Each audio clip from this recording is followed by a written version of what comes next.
Andito tayo ngayon sa Pasay City para gumawa ng kalye survey.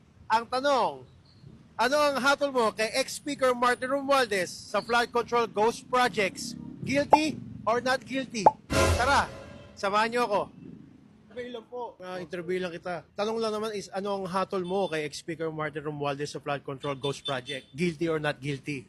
Guilty. Guilty po. Opo. Bakit po? May masasabi po ba kayo? Kasi parang doon nakita natin ang hirap ng ating bansa.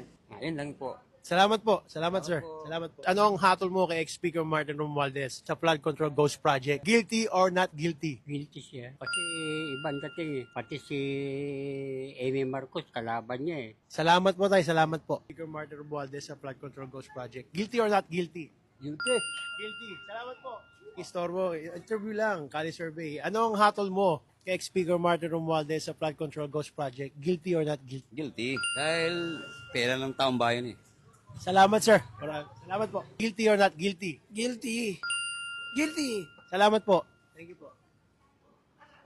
Martin Romualdez sa flood control ghost project. Guilty or not guilty? Guilty rin. Thank you, sir. Thank you po. Maraming salamat po. Ayun lahat ng lahat ka sa kanyang Salamat, sir. Salamat po. Ito lang naman ang tanong, anong hatol mo kay ex-speaker Martin Romualdez sa flood control ghost project? Wala yan. Guilty or not guilty? Guilty. Guilty. Ang hatol mo sa kay ex-speaker Martin Romualdez sa flood control ghost project? Guilty or not guilty? Guilty. Guilty. Kayo po. May gusto po ba kayo sabihin? Guilty or not guilty po?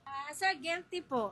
Salamat po. Ano yung mabilisan lang? Ano ang hatol mo kay ex-speaker Martin Romualdez sa flood control ghost project? Guilty or not guilty? Guilty. I say guilty kasi kailangan it's very obvious na may kasalanan sila and it's very obvious na nagnanakaw talaga sila ng yung mga tax.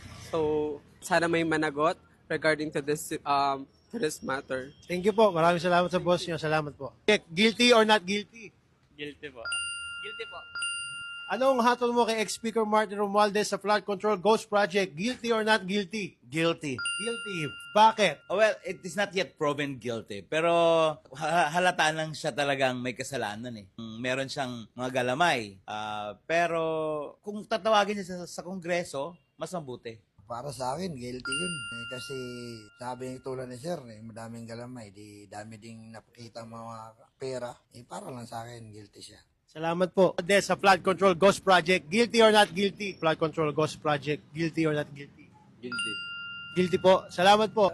Parang guilty nga. Guilty po. Ano, last answer. Guilty or not guilty? Guilty yata. Guilty. Sana hindi na kaya ipakulong yung mga yan, pera pinag-uusapan dyan.